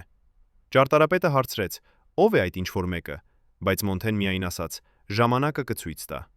Այսօր, 35 տարի անց, Այդ բունկերը դեռ գոյություն ունի Ստեփանակերտի տակ։ Բայց ոչ ոք չգիտի, թե որտեղ է այն ճիշտ գտնվում, քանի որ ճարտարապետը, ով կառուցել էր այն, մահացել է 10 տարի առաջ, առանց բացահայտելու դրա տեղը։ Նա թողել էր միայն մի նշում իր անձնական օրագրում։ Բունկերը գտնվում է այնտեղ, որտեղ հին եկեղեցին հանդիպում է նոր ճանապարհին։ Բայց Ստեփանակերտում կան տասնյակ հին եկեղեցիներ եւ հարյուրավոր նոր ճանապարհներ։ Ինչպես կարող ենք գտնել այդ բունկերը։ Եվ ամենակարևորը, արդյոք այդ երկաթե արկղը դեռ այնտեղ է, թաքնված պատի մեջ, սպասելով, որ ինչ-որ մեկը գտնի այն եւ բացահայտի Մոնթե Մելքոնյանի վերջին գաղտնիքը։ Մենք նաեւ խոսեցինք Սեդա Մելքոնյանի հետ, Մոնթեի այրու հետ, ով համաձայնեց պատմել մեզ մի պատմություն, որը նա երբեք չէր պատմել հրապարակայնորեն։ Սեդան հիշում է, որ Մոնթեն վերջին շաբաթներին սկսեց նրան սովորեցնել, թե ինչպես օգտագործել այդ գաղտնի թունելները։ Նա տարավ նրան գիշերները եւ ցույց տվեց ամեն մուտք, ամեն ելք, ամեն թաքնված անցում։ Նա ասաց Սեդային. «Եթե ինձ ինչ-որ բան պատահի, դու պետք է գիտես, թե ինչպես փախչես։ Դու պետք է գիտես, թե որտեղ են թաքնված զենքերը, փաստաթղթերը, գումարը»։ Սեդան հարցրեց. ինչու է նա այդքան մտահոգված, բայց Մոնթեն միայն ասաց. «Քանի որ ես գիտեր, որ նրանք գալու են ինձ համար։ Եվ եթե նրանք գան, ես ուզում եմ, որ դու անվտանգ լինես»։ Սեդան նաև հիշում է վերջին գիշերը, որը նրանք անցկացրին միասին, հունիսի 11-ից 12-ի գիշերը։ Մոնթեն չէր քնում։ Նա նստած էր պատուհանի մոտ եւ նայում էր դեպի լեռները։ Սեդան մոտեցավ նրան եւ հարցրեց. «Ինչի մասին է մտածում»։ Մոնթեն դարձավ դեպի նրան եւ ասաց. «Ես մտածում եմ այն մասին, թե ինչպես կլինի, երբ ճշմարտությունը վերջապես բացահայտվի։ Ես մտածում եմ այն մասին, թե արդյոք հայ ժողովուրդը պատրաստ է ընդունել այն, ինչ ես իմացել եմ։ Եվ ես մտածում եմ այն մասին, թե արդյոք իմ զոհողությունը արժե այն»։ Սեդան փորձեց հարցնել, թե ինչ է նա իմացել, բայց Մոնթեն միայն համբուրեց նրան եւ ասաց. «Շուտով դուք իմանաս ամեն ինչ, բայց ոչ այսօր։ Այսօր ես ուզում եմ պարզապես լինել քեզ հետ եւ հիշել, թե ինչու ես սիրում եմ քեզ»։ Այդ գիշերը եղավ վերջին անգամը, երբ Սեդան տեսավ Մոնթեին կենդանի։ Հաջորդ օրը, երբ նա լսեց նրա մահվան մասին, նա փորձեց գտնել այն բունկերը, որը Մոնթեն ցույց էր տվել նրան։ Բայց նա չկարողացավ հիշել ճիշտ ճանապարհը։ Գիշերները բոլոր թունելները նման էին միմյանց, եւ Սեդան կորավ ստորգետնյա լաբիրինթ հոսում։ Երբ նա վերջապես գտավ ելքը, նա հասկացավ, որ Մոնթեի գաղտնիքը կմնա թաղված այնտեղ, խավարի մեջ, սպասելով օրվան, երբ ինչ-որ մեկը կգտնի այն։ Արդյոք այդ օրը երբևէ կգա։ Արդյոք ինչ-որ մեկը կունենա համարձակությունը եւ միջոցները փնտրելու այդ բունկերը եւ բացահայտելու այն, ինչ Մոնթե Մելքոնյանը թաքցրել է այնտեղ։ Թե այդ գաղտնիքը կմնա թաղված հավերժ, կորած ժամանակի եւ մոռացության մեջ։ Երբ Մոնթե Մելքոնյանի անձնական արխիվը հայտնվեց 1994 թվականին, պաշտոնական իշխանությունները հայտարարեցին, որ բոլոր փաստաթղթերը կպահվեն ազգային արխիվում, ապագա սերունդների համար։ Բայց ինչ-որ բան տարօրինակ էր այդ արխիվի հետ։ Որոշ փաստաթղթեր, որոնք Մոնթեի ընկերները հիշում էին, երբեք չհայտնվեցին պաշտոնական ցանկում։ Որոշ նամակներ, որոնք Մոնթեն գրել էր իր վերջին օրերին, անհետացան առանց հետքի։ Եվ որոշ ձայնագրություններ, որոնք Մոնթեն արել էր իր անձնական մտքերի եւ դիտարկումների մասին, երբեք չլսվեցին հրապարակայնորեն։ Ինչ էր պարունակվում այդ կորած փաստաթղթերում։ Ինչու էին դրանք այդքան վտանգավոր, որ պետք է ոչնչացվեին։ Եվ ով էր որոշել, թե որ փաստաթղթերը պետք է պահվեին եւ որոնք ոչնչացվեին։ Մենք խոսեցինք մի արխիվիստի հետ, ով աշխատել է ազգային արխիվում 1990-ականների կեսերից։ Նա մեզ պատմեց, որ երբ Մոնթե Մելքոնյանի արխիվը ժամանեց, այն բաղկացած էր 10 մեծ արկղներից, լի փաստաթղթերով, գրքերով, նամակներով, լուսաներով, լուսանկարներով եւ անձնական իրերով։ Բայց նախքան այդ արկղները բացվելը հրապարակայնորեն, մի հատուկ հանձնաժողով ստուգեց դրանց բովանդակությունը եւ որոշեց, թե ինչը կարող է հրապարակվել եւ ինչը ոչ։ Այդ հանձնաժողովը բաղկացած էր 5 մարդուց, 2 պատմաբաններ, 1 ռազմական պաշտոնյա, 1 քաղաքական խորհրդական եւ 1 անվտանգության ծառայության ներկայացուցիչ։ Նրանք անցկացրին 3 շաբաթ, ուսումնասիրելով ամեն փաստաթուղթ, ամեն նամակ, ամեն նշում։ Արխիվիստը հիշում է, որ հանձնաժողովի անդամները հաճախ վիճում էին միմյանց հետ։ Պատմաբանները ուզում էին հրապարակել ամեն ինչ, պատմական ճշմարտության անումից։ Բայց անվտանգության ծառայության ներկայացուցիչը պնդում էր, որ որոշ փաստաթղթեր չափազանց զգայուն են եւ կարող են վնասել ազգային անվտանգությանը։ Քաղաքական խորհրդականը վախենում էր, որ որոշ բացահայտումներ կարող են վնասել որոշ մարդկանց հեղինակությանը։ Եվ ռազմական պաշտոնյան պնդում էր, որ որոշ ռազմական գաղտնիքներ պետք է մնան գաղտնի ապագա պատերազմների համար։ Վերջում հանձնաժողովը որոշեց, որ միայն կեսը արխիվի կհրապարակվի անմիջապես, մնացածը կպահվի փակ 50 տարի ժամկետով։ Արխիվիստը մեզ ասաց, որ նա տեսավ որոշ փաստաթղթեր, որոնք հանձնաժողովը որոշեց ոչնչացնել։ Մի նամակում Մոնթեն գրում էր մի բարձրաստիճան պաշտոնյայի մասին, ում նա մեղադրում էր զենքի ապօրինի վաճառքի մեջ։ Մեկ այլ փաստաթղթում Մոնթեն թվարկում էր անունները 10 մարդկանց, ովքեր ըստ նրա դավաճանել էին ազգային շահերին։ Եվ մի ձայնագրության մեջ Մոնթեն խոսում էր մի գաղտնի հանդիպման մասին, որտեղ քննարկվել էին պլաններ, ինչպես վերջ տալ պատերազմին, զիջելով որոշ տարածքներ։ Այդ բոլոր փաստաթղթերը հանձնաժողովը որոշեց ոչնչացնել ազգային անվտանգության անունից։ Բայց արխիվիստը, ով տեսավ այդ փաստաթղթերը, հիշում է դրանց բովանդակությունը, եւ նա պատրաստ է վկայել, եթե երբևէ բացվի պաշտոնական քննություն։ Արխիվիստը նաև պատմեց մեզ մի մանրամասն, որը նա երբեք չէր պատմել ոչ մեկին։ Երբ հանձնաժողովը ավարտեց իր աշխատանքը եւ հեռացավ, արխիվիստը մնաց միայնակ արխիվի սենյակում։ Նա նկատեց, որ մի փոքրիկ ծրար ընկել էր հատակին, հավանաբար թափվել էր մի արկղից։ Նա վերցրեց այդ ծրարը եւ տեսավ, որ այն պարունակում է մի տետրակ, գրված Մոնթեի ձեռքով։ Այդ տետրակը չէր ներառված պաշտոնական ցանկում, եւ հանձնաժողովը չէր տեսել այն։ Արխիվիստը բացեց տետրակը եւ սկսեց կարդալ։ Այն, ինչ նա կարդաց, նրան սարսափեցրեց։ Մոնթեն գրել էր մանրամասն նկարագրություն այն մասին, թե ինչպես է նա հայտնաբերել դավաճանությունն իր սեփական շարքերում, թե ինչպես է նա հավաքել ապացույցները եւ թե ինչպես է նա պլանավորում բացահայտել այն։ Տետրակի վերջին էջում Մոնթեն գրել էր. Եթե դու կարդում ես սա, նշանակում է, որ ես այլևս չեմ։ Բայց ճշմարտությունը չի մեռնում ինձ հետ։ Այս տետրակը պարունակում է բոլոր անունները, բոլոր ապացույցները, բոլոր գաղտնիքները։ Օգտագործիր այն իմաստուն կերպով։ Արխիվիստը գիտեր, որ նա պետք է հանձնի այդ տետրակը իշխանություններին, բայց նա նաև գիտեր, որ եթե նա դա անի, տետրակը կանհետանա, ինչպես անհետացել են մյուս փաստաթղթերը։ Այդ պատճառով նա կատարեց որոշում, որը փոխեց նրա կյանքը։ Նա պատճենեց տետրակը, էջ առեջ, եւ թաքցրեց պատճենը իր տանը։ Հետո նա հանձնեց բնօրինակը իշխանություններին, ասելով, որ գտել է այն հատակին։ Իշխանությունները վերցրին տետրակը եւ ասացին, որ այն կպահվի անվտանգ վայրում։ Բայց երբ արխիվիստը հետագայում հարցրեց այդ տետրակի մասին, նրան ասացին, որ այդպիսի տետրակ երբեք չի գտնվել արխիվում։ Արխիվիստը հասկացավ, որ նա ճիշտ էր արել պատճենելով այն։ Այսօր 35 տարի անց այդ պատճենը դեռ գոյություն ունի, թաքնված եւ սպասող իր բացահայտման օրվան։ Արխիվիստը մեզ ասաց, որ նա պատրաստ է հանձնել այդ պատճենը, եթե երբևէ բացվի անկախ քննություն Մոնթե Մելքոնյանի մահվան մասին։ Նա հավատում է, որ հայ ժողովուրդը իրավունք ունի իմանալու ճշմարտությունը, անկախ նրանից, թե որքան ցավոտ է այն։ Նա հավատում է, որ Մոնթե Մելքոնյանի զոհողությունը չպետք է մնա զուր, եւ որ նրանք, ովքեր դավաճանել են նրան, պետք է պատասխան տան իրենց արարքների համար։ Բայց նա նաև վախենում է։ Վախենում է, որ եթե նա բացահայտի այդ տետրակը, նա կդառնա թիրախ նույն ուժերի, որոնք հնարավոր է վերացրել են Մոնթե Մելքոնյանին։ Այդ պատճառով նա սպասում է։ Սպասում է օրվան, երբ Հայաստանը կլինի պատրաստ ընդունելու ճշմարտությունը։ Սպասում է օրվան, երբ արդարությունը կհաղթի վախի եւ լռության վրա։ Արդյոք այդ օրը երբևէ կգա։ Արդյոք մենք, որպես ժողովուրդ, պատրաստ ենք բացել հին վերքերը եւ դիմակայել այն ցավին, որը կգա ճշմարտության բացահայտումից։ Արդյոք մենք պատրաստ ենք ընդունել, որ մեր հերոսները հնարավոր է դավաճանվել են ոչ թե թշնամիների կողմից, այլ սեփական մարդկանց կողմից։ Եվ ամենակարևորը, արդյոք մենք պատրաստ ենք պահանջել արդարություն, անկախ նրանից, թե որտեղ է այն մեզ տանելու։ Առաջին անգամ 35 տարվա ընթացքում այն մարդը, ով պատասխանատու էր Մոնթե Մելքոնյանի անձնական անվտանգության համար, համաձայնեց խոսել տեսախցիկի առջև։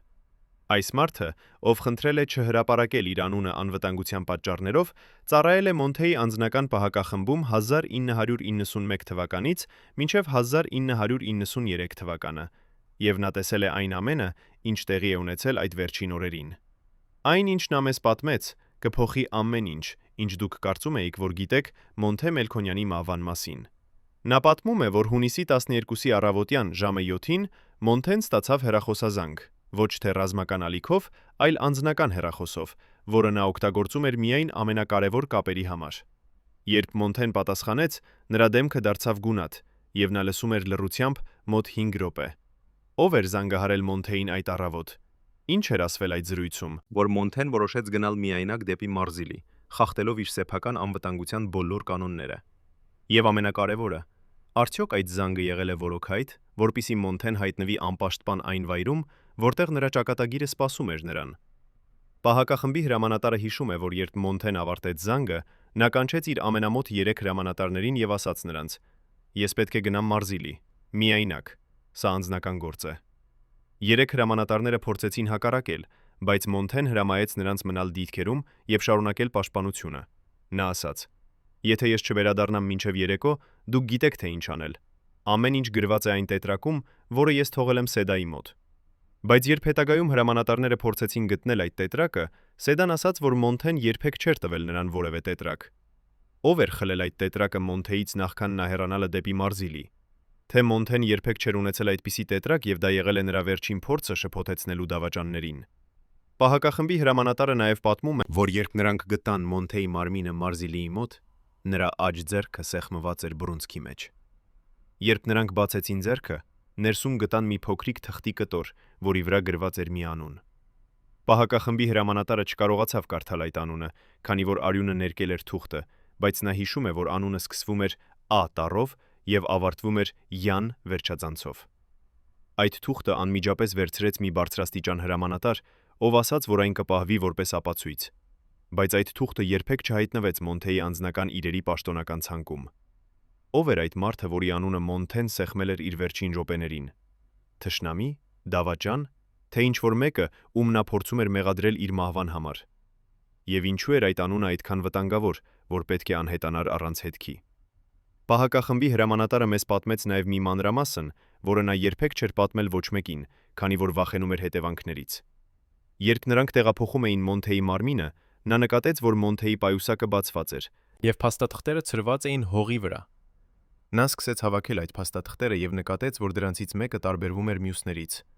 Դա եղել է մի ծրար, կապված սև ժապավենով, որի վրա գրված էր «Միայն Սեդայի համար, բացել միայն իմ մահից հետո»։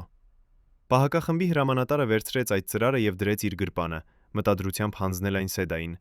Բայց երբ նա վերադարձավ բազա, մի բարձրաստիճան պաշտոնյա կանչեց նրան եւ պահանջեց նա հանձնել բոլոր փաստաթղթերը, որոնք նա գտել էր։ Պահակախմբի հրամանատարը հանձնեց ամեն ինչ, բացի այդ ծրարից։ Նա թաքցրեց այն եւ որոշեց հանձնել այն անձամբ Սեդային։ Բայց երբ պահակախմբի հրամանատարը փորձեց հանդիպել Սեդայի հետ, նրան ասացին, որ Սեդան արդեն տարվել է Երևան եւ չի ցանկանում տեսնել ոչ մեկին։ Պահակախմբի հրամանատարը սպասեց մի քանի օր, բայց Սեդան չվերադարձավ։ Նա սկսեց անհանգստանալ, քանի որ ծրարը դեռ նրա մոտ էր եւ նա վախենում էր, որ եթե ինչ-որ մեկը իմանա դրա մասին, նա կդառնա թիրախ։ Այդ պատճառով նա որոշեց բացել ծրարը եւ տեսնել, թե ինչ է ներսում։ Երբ նա բացեց այն, նա գտավ 3 էջ ձեռագիր նշումներ, գրված Մոնթեի ձեռքով։ Այդ նշումները պարունակում էին անուններ, 12 անուն, որոնք Մոնթեն բնութագրել էր որպես ներքին շրջանակ։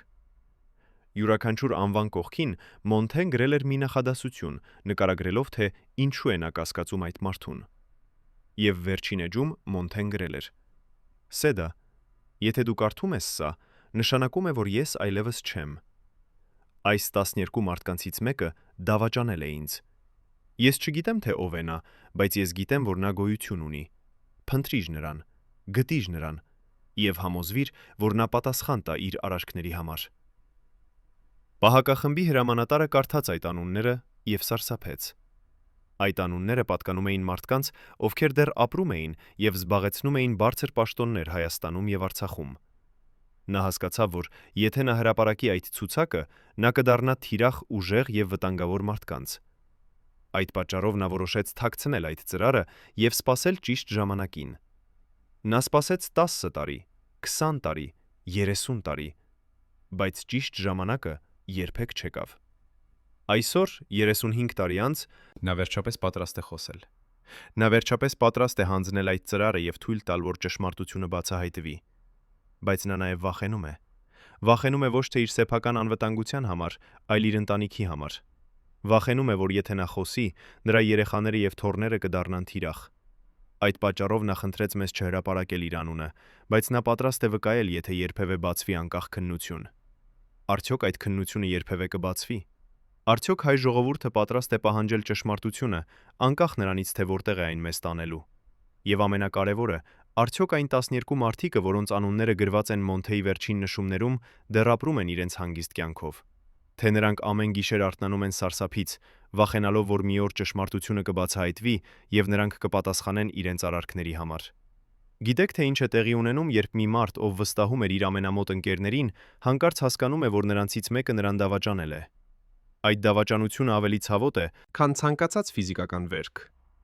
Այն քայքայում է ոչ թե մարմինը, այլ հոգին։ Եվ երբ այդ դավաճանությունը գալիս է այն մարդուց, ում դու համարում ես քո եղբայր, քո ընկեր, քո համապատասխան, այն դառնում է անտամելի։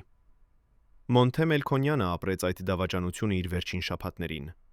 Նա իմացավ, որ նրա ներքին շրջանակում կա մեկը, ով նրան դավաճանում է, բայց նա չգիտեր, թե ով է այդ մարդը։ Եվ այդ անորոշությունը, այդ անվստահությունը, այդ մշտական կասկածը դրանք էին, որ ուտում էին նրան ներսից, ավելի շատ, քան ցանկացած թշնամու գնդակ։ Մենք խոսեցինք մի հոգեբանի հետ, ով մասնագիտացած է դավաճանության հոգեբանության ուսումնասիրության մեջ։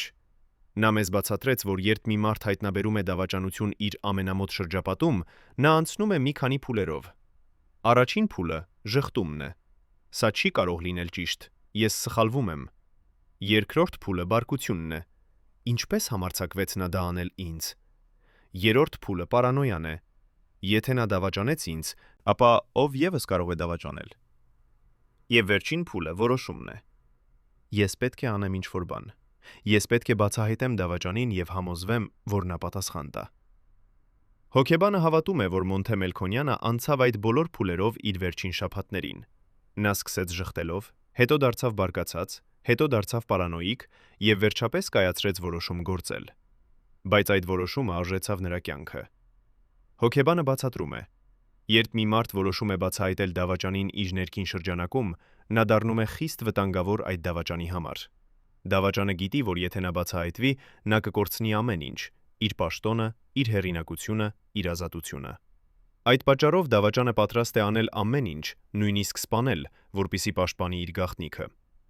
Հոգեբանը նաև ասում է, որ Մոնթե Մելքոնյանի վարքագիծը նրա վերջին օրերին ցույց է տալիս, որ նա գիտեր, թե ինչ է սպասում նրան։ Նա պատրաստվում էր իր մահվան համար, գրելով նամակներ, ձայնագրելով ուղերձներ, թողնելով հետքեր։ Նա ուզում էր համոզվել, որ նույնիսկ եթե նա մեռնի, ճշմարտությունը կբացահայտվի։ Բայց նա նաև գիտեր, որ դավաճանը ուժեղ է եւ կունենա միջոցներ թաքցնելու ապացույցները։ Այդ պատճառով Մոնթեն ստեղծեց մի բարդ համակարգ, թաքցնելով ապացույցները տարբեր վայրերում, տալով տարբեր մարդկանց տարբեր տեղեկություններ եւ հույս ունենալով, որ մի օր ինչ-որ մեկը կհավաքի բոլոր կտորները եւ կբացահայտի ամբողջ պատկերը։ Բայց արդյոք այդ օրը եկել է։ Արդյոք մենք այսօր ունենք բոլոր կտորները, որպիսի բացահայտենք ամբողջ պատկերը։ Հոգեբանը հավատում է, որ այո։ Նա ասում է. այսօր 35 տարի անց մենք ունենք բավականաչափ վկայություններ, բավականաչափ փաստաթղթեր, բավականաչափ ապացույցներ, որպիսի վերակառուցենք այն, ինչ իսկապես տեղի ունեցավ։ Մենք գիտենք, որ Մոնթեն հայտնաբերել էր դավաճանություն իր ներքին շրջանակում։ Մենք գիտենք, որ նա հավաքել էր ապացույցներ։ Մենք գիտենք, որ նա պլանավորում էր բացահայտել դավաճանին, եւ մենք գիտենք, որ նա զոհվեց նախքան նա կարողանար դա անել։ Միակ բանը, որը մենք դեռ չգիտենք, դա դավաճանի անունն է։ Բայց արդյոք մենք իսկապես չգիտենք այդ անունը, թե մենք պարզապես վախենում ենք արտասանել այն։ Հոգեբանը հավատում է, որ կան մարդիկ, ովքեր գիտեն այդ անունը, բայց նրանք լռում են։ Լռում են, քանի որ վախենում են հետևանքներից։ Լռում են, քանի որ դավաճանը դեռ ուժեղ է եւ ունի միջոցներ վրեժ լուծելու։ Լռում են, քանի որ հայ հասարակությունը հնարավոր է դեռ պատրաստ չէ ընդունելու այդ ճշմարտությունը։ Բայց հոգեբանը նաև հավատում է, որ լռությունը չի կարող տևել հավերժ։ Նա ասում է. ճշմարտությունը նման է ջրի։ Այն միշտ գտնում է իր ճանապարհը դեպի մակերես։ Դուք կարող եք փորձել թաքցնել այն, կարող եք փորձել ճնշել այն, բայց վերջապես այն կբացահայտվի։ Եվ երբ այն բացահայտվի, այն կլինի ավելի ուժեղ, քան երբևէ։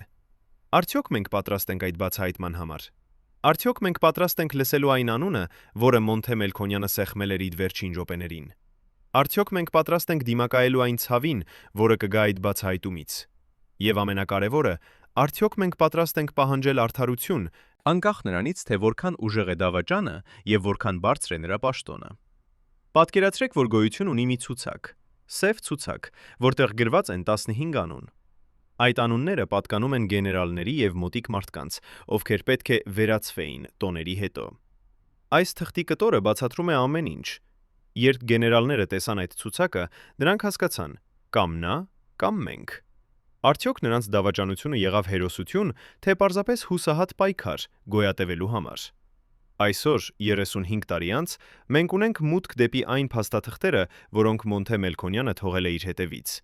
Եվ այդ փաստաթղթերը պատմում են մի պատմություն, որը շատ ավելի բարդ է, քան մենք երբևէ պատկերացրել ենք։ Դա պատմություն ունե իշխանության, դավաճանության եւ վրեժի մասին։ Դա պատմություն է մարդկանց մասին, ովքեր պատրաստ էին անել ամեն ինչ պահպանելու իրենց իշխանությունը, նույնիսկ եթե դա նշանակում էր զոհել իրենց ամենամեծ հերոսին։ Մենք խոսեցինք մի պատմաբանի հետ, ով տասնամյակներ ուսումնասիրել է Արցախյան պատերազմի ներքին դինամիկան։ Նա մեզ պատմեց, որ պատերազմի ժամանակ գոյություն ուներ մի թաքնված պայքար իշխանության համար։ Այդ պայքարը չէր տեղի ունենում առաջնագծում, այլ հետևում, հրամանատարների սենյակներում, քաղաքական գրասենյակներում, գաղտնի հանդիպումներում։ Այդ պայքարում ներգրաված էին մարդիկ, ովքեր ուներ տարբեր տեսլականներ այն մասին, թե ինչպես պետք է վարվի պատերազմը, ինչպես պետք է կառավարվի Արցախը եւ ինչպես պետք է բաշխվեն ռեսուրսները։ Եվ Մոնթե Մելքոնյանը իր անկոտրում սկզբունքայնությամբ եւ իր անսասան պահանջներով թափանցիկության եւ արդարության համար դարձավ խոչընդոտ որոշ մարդկանց համար։ Պատմաբանը բացատրում է. Մոնթեն չէր պարզապես ռազմական հրամանատար, նա էր իդեոլոգ, ով հավատում էր, որ Արցախի պայքարը պետք է լիներ ոչ թե միայն տարածքային, այլ նաեւ բարոյական։ Նա հավատում էր, որ եթե մենք պայքարում ենք արդարության համար, ապա մենք պետք է լինենք արդար մեր սեփական մարդկանց հետ։ Նա չէր հանդուրժում կոռուպցիան, չէր հանդուրժում զենքի ապօրինի վաճառքը, չէր հանդուրժում այն, որ որոշ մարդիկ հարստանում էին պատերազմից, մինչդեռ զինվորները մեռնում էին առաջնագծում։ Եվ այդ անհանդուրժողականությունը նրան դարձրեց թշնամի այն մարդկանց համար, ովքեր շահագործում էին պատերազմը։ Պատմաբանը մեզ պատմեց նաև մի դրվագի մասին, որը տեղի ունեցավ 1993 թվականի մայիսին, ընդամենը 1 ամիս առաջ, քան Մոնթեի մահը։ Մոնթեն մասնակցել էր մի հանդիպման, որտեղ քննարկվում էին զենքի մատակարարումները։ Նա բարձրաձայնել էր, որ որոշ զենքեր, որոնք պետք է հասնեին առաջնագիծ, անհետացել են ճանապարհին։ Նա ներկայացրել էր ապացույցություններ, որ այդ զենքերը վաճառվում էին սև շուկայում, եւ որ որոշ բարձրաստիճան պաշտոնյաներ ներգրավված էին այդ գործարքներում։ Հանդիպման ժամանակ տեղի ունեցավ սաստիկ վեճ։ Մոնթեն պահանջեց անմիջական քննություն եւ պատասխանատվության ենթարկում, բայց նրան ասացին, որ դա ոչ նրա գործն է եւ որ նա պետք է կենտրոնանա ռազմական գործողությունների վրա, ոչ թե քաղաքական հարցերի վրա։ Մոնթեն մերժեց լռել։ Նա ասաց. «Եթե մենք թույլ ենք տալիս կոռուպցիային եւ դավաճանությանը մեր սեփական շարքերում, ապա մենք արդեն պարտվել ենք այս պատերազմում, անկախ նրանից, թե քանի տարածք ենք ազատագրել»։ Այդ խոսքերը բարկացրին որոշ մարդկանց։ Հանդիպումից հետո մի բարձրաստիճան պաշտոնյա մոտեցավ Մոնթեին եւ ասաց. «Դու չգիտես, թե ում հետ ես խաղում։ Եթե դու շարունակես այդպես, դու կգտնես քո սեփական գերեզմանը»։ Մոնթեն պատասխանեց. «Ես արդեն գտել եմ իմ գերեզմանը։ Այն այնտեղ է, որտեղ ճշմարտությունը թաղված է։ Եվ ես կբացեմ այդ գերեզմանը, նույնիսկ եթե դա նշանակում է, որ ես պետք է մտնեմ այնտեղ ինքս»։ Պատմաբանը հավատում է, որ այդ հանդիպումից հետո Մոնթե Մելքոնյանի ճակատագիրը կնքվեց։ Որոշ մարդիկ որոշեցին, որ Մոնթեն դարձել է չափազանց վտանգավոր եւ պետք է լռեցվի։ Բայց ինչպես կարող էին նրանք դա անել։ Մոնթեն եղել է ազգային հերոս, սիրված եւ հարգված բոլորի կողմից։ Եթե նրան ինչ-որ բատահեր ներքին շրջանակի կողմից, դա կհանգեցներ սկանդալի եւ հնարավոր ապստամբության։ Այդ պատճառով նրանք պետք է գտնեին միջոց, որպեսզի Մոնթեի մահը թվար պատերազմի բնական հետևանք։ Եվ ամենալավ միջոցը դա անելու համար էր ստեղծել իրավիճակ, որտեղ Մոնթեն կլիներ անպաշտպան եւ հեշտ թիրախ թշնամու համար։ Պատմաբանը բացատրում է.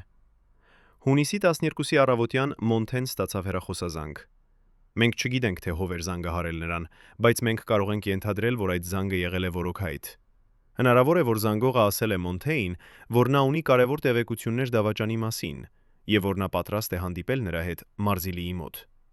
Մոնթեն, ով հետաքրքրված էր բացահայտելու դավաճանին, որոշեց գնալ այդ հանդիպմանը, բայց երբ նա հասավ այնտեղ, նա գտավ ոչ թե տեղեկատու, այլ իր մահը։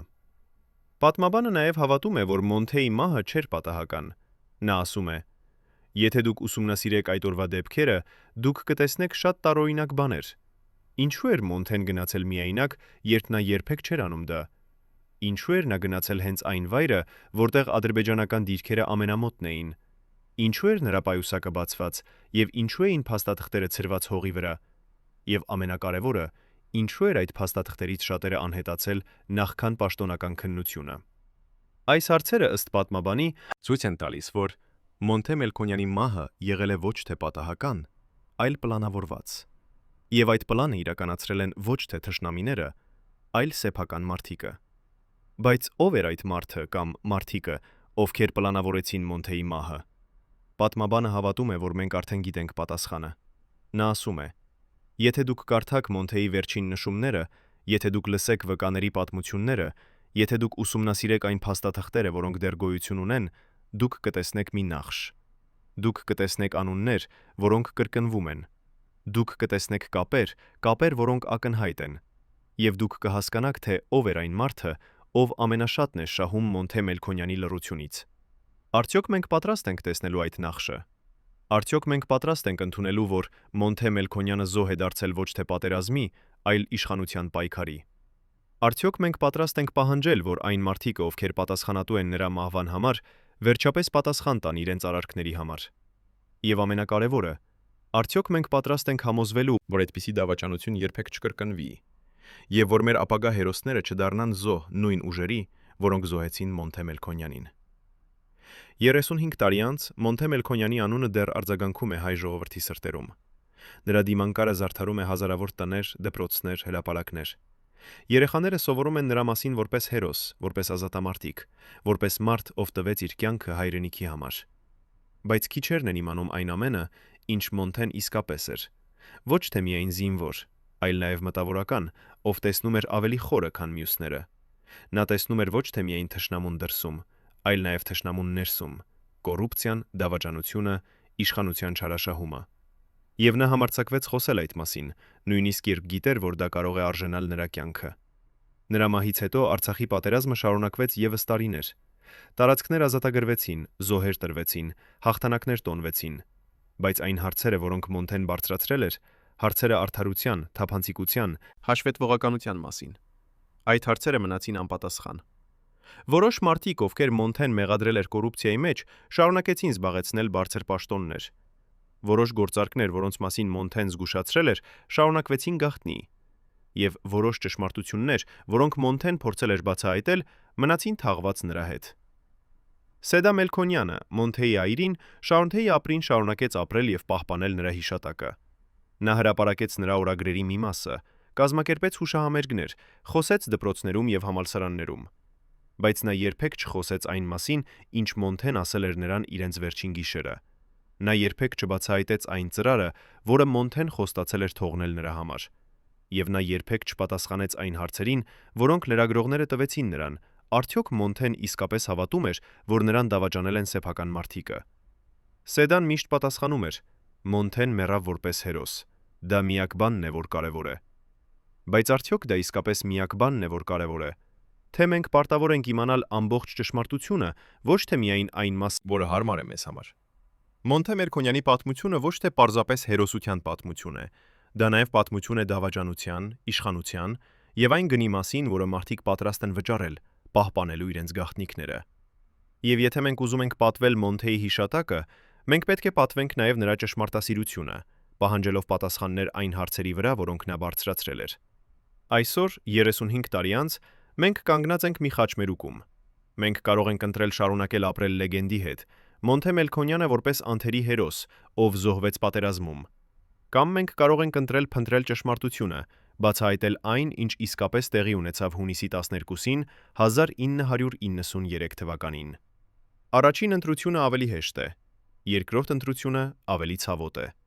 Բայց միայն երկրորդ ընտրությունը կարող է տալ մեզ այն, ինչ Մոնթեն ամենաշատը ցանկանում էր՝ արդարություն։ Բայց արդյոք արդարությունը դեռ հնարավոր է 35 տարի անց։ Արդյոք այն մարդիկը, ովքեր պատասխանատու են Մոնթեի մահվան համար, դեռ ապրում են եւ կարող են պատասխան տալ։ Թե նրանք արդեն հեռացել են այս աշխարհից, տանելով իրենց գաղտնիքները իրենց հետ։ Մենք չգիտենք պատասխանը այս հարցերի վրա, բայց մենք գիտենք մի բան. ճշմարտությունը չի մեռնում։ Այն կարող է թաղված լինել, կարող է թաքնված լինել, կարող է մոռացված լինել, բայց այն միշտ այնտեղ է, սպասելով օրվան, երբ ինչ-որ մեկը կունենա համարձակությունը բացահայտելու այն։ Հնարավոր է, որ այդ օրը դեռ չի եկել։ Հնարավոր է, որ մենք դեռ պետք է սպասենք ևս տարիներ, նախքան բոլոր ապացույցները հավաքվեն, բոլոր վկաները խոսեն, բոլոր փաստաթղթերը բացահայտվեն։ Բայց այդ օրը կգա, քանի որ կան մարդիկ, ովքեր չեն մոռացել, Կան մարդիկ, ովքեր դեռ պահպանում են այն ծրարները, այն տետրակները, այն ձայնագրությունները, որոնք Մոնթեն թողել է իր հետևից։ Եվ կան մարդիկ, ովքեր պատրաստ են խոսել, երբ ժամանակը գա։ Մոնթե Մելքոնյանը կամ իր եղբայրները։ Նրանք պատրաստ են հանել համբուրելի մեղեդները եւ հեռացնել նրանց մեծ դեպքերի մեկնելի տականը։ Եվ նրանք պատրաստ են պատմանակը գա։ Մոնթե Մելքոնյանի պատմությունը դեռ ավարտված չէ։ Նրա կյանքը ավարտվեց հունիսի 12-ին 1993 թվականին։ Բայց նրա առաքելությունը բացահայտելու ճշմարտությունը եւ պահանջելու արդարությունը, այդ առաքելությունը շարունակվում է։ Եվ այն կշարունակվի, քանի դեռ կան մարդիկ, ովքեր հավատում են, որ ճշմարտությունը ավելի կարևոր է, քան հարմարավետությունը, եւ որ արդարությունը ավելի կարևոր է, քան լռությունը։ Արդյոք դուք եք այդ մարդկանցից մեկը։ Արդյոք դուք պատրաստ եք միանալ այն մարդկանց, ովքեր պահանջում են պատասխաններ։ Արդյոք դուք պատրաստ եք կանգնել եւ ասել. «Ես ուզում եմ իմանալ ճշմարտությունը, անկախ նրանից, թե որքան ցավոտ է այն»։ Եթե այո, ապա Մոնթե Մելքոնյանի առաքելությունը դեռ ապրում է ձեր մեջ։ Եվ հնարավոր է, որ դուք եք այն մարդը, ով վերջապես կբացահայտի այն գաղտնիքը, որը նա պահպանել է իր վերջին րոպեներին։ Հարգելի հեռուստադիտողներ, եթե դուք հետևել եք այս ողբերգական պատմությանը մինչև վերջ, գրեք մեկնաբանություններում, թե որ քաղաքից եք։ Մեզ համար կարևոր է իմանալ, թե որտեղ է Մոնթե Մելքոնյանը դեռ հիշվում։ Եվ բաժանորդագրվեք ալիքին, որպեսզի չկորցնեք ճշմարտությունը պատմության կուռքերի մասին։